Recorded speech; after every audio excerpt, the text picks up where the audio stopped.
Praise the lord. యేసుక్రీస్తు వారి పరిశుద్ధమైన నామంలో మీ అందరికి వందనాలు, శుభాలు తెలియపరుస్తున్నానండి. సామెతలు 1వ అధ్యాయం 33వ వచనం.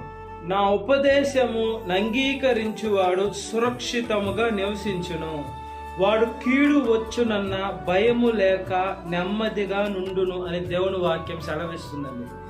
దేవుడు ఉపదేశాన్ని ఎప్పుడైతే మనం అంగీకరిస్తూ ఉంటామో మన మీద కీడు వస్తుంది అనే భయం లేక మనం నెమ్మదిగా ఉంటామని దేవుని వాక్యం సెలవిస్తుందండి.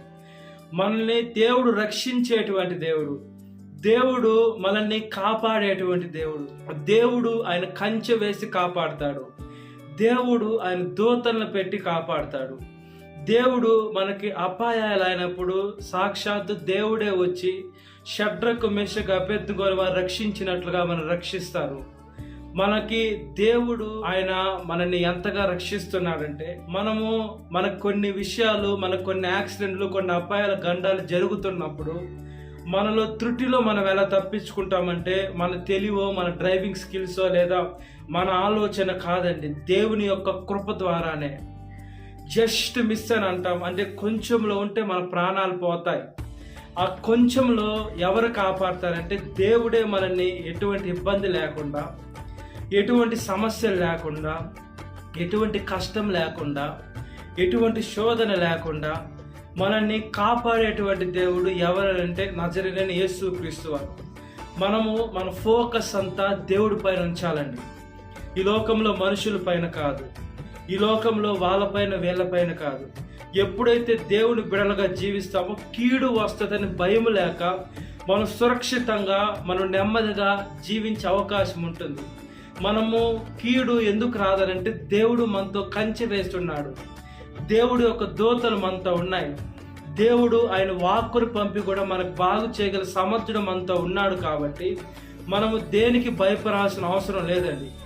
మన ఫోకస్ అంతా దేవుడి పైన ఉండాలి. నాకేమైపోతుందో, నాకు ఏమన్నా బలహీనం అయిపోతానేమో, ఆ రోగం వచ్చి నన్ను చంపేస్తుందేమో, ఆ రోగం వచ్చి నన్ను ఇబ్బంది పెడుతుందేమో, ఆ రోగం వచ్చి నేను ఎంతగానో శోధిస్తుందేమో, ఆ రోగం వచ్చి నా ప్రాణాలు తీసివేస్తుందేమో. బైబిల్ గ్రంథంలో చూసుకున్నప్పుడు ఎజికియా రాజుకి ఒక రోగం వచ్చినప్పుడు ఆయన వైద్యుల దగ్గరికి వెళ్ళాల. నాకు దేవుడు స్వస్థపరుస్తాడని ఆయన రాజు అయినా కూడా, ఆయన దగ్గర డబ్బున్న, అధికారం ఉన్న, ఆయన వేరే దేశాల నుంచి కూడా పిలిపించుకోవచ్చు వైద్యుల్ని. అయినా దేవుడు స్వస్థపరుస్తాడని విశ్వాసం కలిగి ఆయన దేవుడి దగ్గర ఎక్కి గోడ వైపు తిరిగి ఏడ్చాడు. దేవుడు స్వస్థతనిచ్చారు. మన జీవితంలో కూడా స్వస్థతనిస్తారు. ఎజికియా రాజు విశ్వాసాన్ని బట్టి ఆయన స్వస్థపరచబడ్డాడు. ఏడ్చినట్టు మాత్రాన్ని కాదు, నా దేవుడు ఖచ్చితంగా స్వస్థపరుస్తాను విశ్వాసం ఆయనలో ఉంది. మనలో కూడా విశ్వాసం ముఖ్య పాత్ర అనేది పోషిస్తుందండి. మనం ఎప్పుడైతే దేవుడికి ప్రార్థన చేస్తామో ఆ కీడుని మనకు మేలుగా మార్చేటువంటి దేవుడు అండి. దేవుడు మనల్ని కాపాడతారండి. దేవుడు ఆలోచనలో మనం ఉన్నాం, దేవుడు ఊహల్లో మనం ఉన్నాం, దేవుడు చేసే ప్రతి ఒక్క కార్యక్రమంలో మనం ఉన్నాం. దేవుడు కన్నుదృష్టి మన పైన ఉంది. మనం భయపడాల్సిన అవసరంలా. సాతాను మనల్ని ఇబ్బంది పెట్టాలని చూస్తుంది, సాతాను మనల్ని శోధనలోకి తీసుకోవాలని చూస్తుంది, సాతాను మనల్ని ఎంతగానో శోధించాలా, ఈ బిడ్డ లేయకూడదు, ఈ బిడ్డ మీద కీడు పోవాలని చూస్తుంది. అది కీడు తేవాలని మనుషుల్ని, మనలో ఉండేటువంటి మన సొంత వారు కావచ్చు, మన రక్త సంబంధికులు కావచ్చు, లేదా మన ఇంట్లోనే కావచ్చు, మనకు శత్రువులుగా లేపుతుంది సాతాను. అది లేపినంత మాత్రం మనం భయపడకూడదండి, మనం దిగులు పడకూడదండి. మనం విశ్వసించేది ఎవరిని? సాక్షాత్తు నిజమైన దేవుణ్ణి విశ్వసిస్తున్నాం. ఈ లోకాన్ని సృష్టించిన సృష్టికర్తని విశ్వసిస్తున్నాం. మన దేవుడు ఈ లోకంలో ఉన్నటువంటి వాటికి కాదండి. మన దేవుడు ఎంత గొప్ప దేవుడు అంటే, దేవుడు ఈ లోకంలో ఆయన వాక్కు చేత ఈ లోకంలో అంత కలిగిపోతుంది. ఈ లోక సృష్టి కూడా దేవుడు వాక్కు చేతనే చేశారు. దేవుడి చేతుల్లో ఈ లోకం అంతా ఉంది. ఆయన అంటే ఈ భూలోకం భస్మం అయిపోతుంది, పిండి అయిపోతుంది. అలాంటి భూలోకంలో మనం జీవిస్తున్నాం.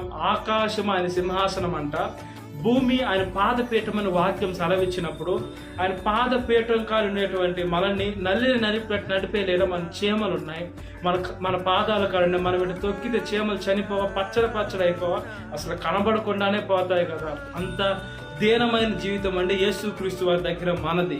అయినా కూడా దేవుడు మనల్ని ఎంతగా ప్రేమిస్తున్నాడు. అంత గొప్ప దేవుడిని మనం తిడుతున్నాం, మనం నానాక మాటలు అంటున్నాం, నాకేం చేశాడని అంటున్నాం. ఇన్ని చేసినా కూడా దేవుడు ఇంకా కాపాడుతున్నాడంటే ఆయన ప్రేమ ఎంత గొప్పగా ఉంది. దేవుడు మనల్ని ఎంతగా ప్రేమిస్తున్నాడు. దేవుడు ఆయన సేవలోకి మనల్ని వాడుకోవాలని ఎంతగా చూస్తున్నాడు. మనం ఎందుకు మన చేతులారా మన జీవితాన్ని మనమే పాడు చేసుకుంటామండి? మన జీవితం తీసుకుపోయి దేవుడి చేతుల్లో పెట్టాలి. అప్పుడు కీడుని మేలుగా మార్చేటువంటి దేవుడు, కీడు వస్తని భయం లేక మనం నెమ్మదిగా సురక్షితంగా ఉంటామని దేవుని వాక్యం సెలవిస్తుంది. కరోనా వైరస్ వచ్చినప్పుడు ఆ వైరస్ నాకేడ వస్తుందో, నేను ఆడ చనిపోతానని అనేక మంది భయంతో చనిపోయారండి. అనేక మంది దిగులుతోటి చనిపోయారు. అనేక మంది నాకు వచ్చేస్తుందేమని, అనేక మంది బీపీలు షుగర్లు ఎక్కువైపోయి హార్ట్ అటాక్లు వచ్చి చనిపోయారు. అనేక మంది గుండె ఆగిపోయి ఎంతగానో వాళ్ళు ఒత్తిడికి లోనైపోయి నరాలు చిట్లు చనిపోయారు.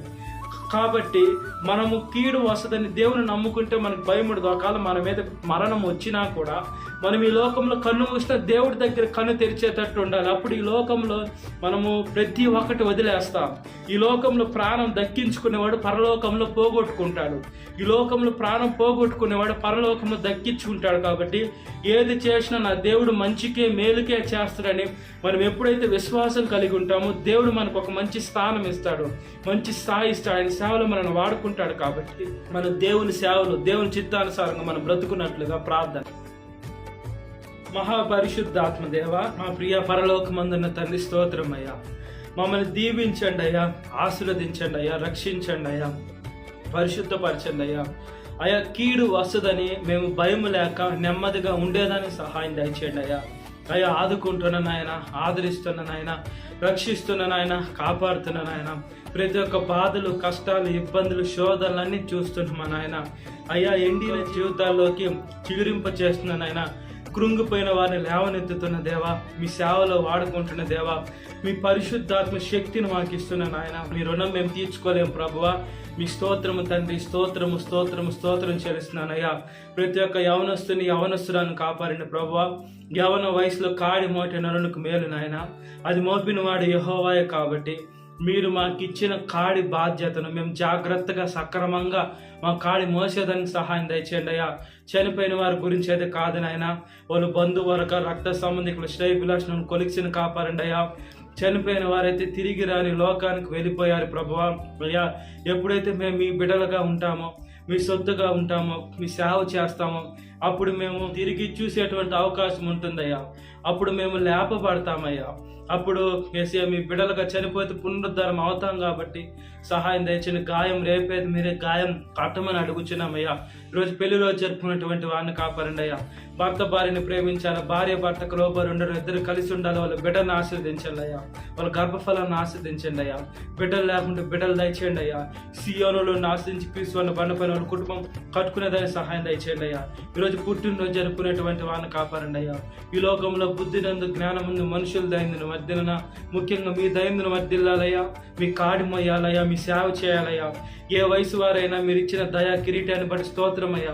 అనేక ఆత్మ రక్షించడానికి, మీ మార్గంలోకి నడిపించడానికి మీరు అభిషేకించి ఆశీర్వదించమని మీ సేవకుడిగా ప్రార్థన చేస్తున్నామయ్యా. ఎవరైతే అనారోగ్యం హాస్పిటల్, ఐసీఎల్, ఇంటెన్సివ్లో మరణ పడకల పైన స్వస్థపరిచి బాగు చేయండి అయ్యా. ఎవరైతే ప్రయాణం, బస్సు మార్గం, ఆకాశ మార్గం, నీటి మార్గం, ట్రైన్, ఫ్లైట్ దేంట్లో వెళ్తున్న గమ్యస్థానాన్ని క్షేమంగా చేర్చండి అయ్యా. ఇస్రాయేల్ని కాపాడండి, జెరూసలేంని కాపాడండి, భారతదేశాన్ని, లోకాన్ని కాపాడండి. మూడో ప్రపంచ యుద్ధం తీసిపోయిన యుద్ధాలు, మూడో ప్రపంచ యుద్ధం చేయాలని అధికారుల్ని వేసే వాళ్ళు మార్చమని అడుగుచున్నామయ్యా. వేసే ప్రార్థన చేస్తాం. గ్యాస్, డీజిల్, పెట్రోల్ కరువు లేకుండా కంచె వేసి కాపాడమని అడుగుచున్నామయ్యా. ఎగ్జామ్ రాస్తున్న రాయిపోతున్న బిడ్డను కాపాడండి అయ్యా.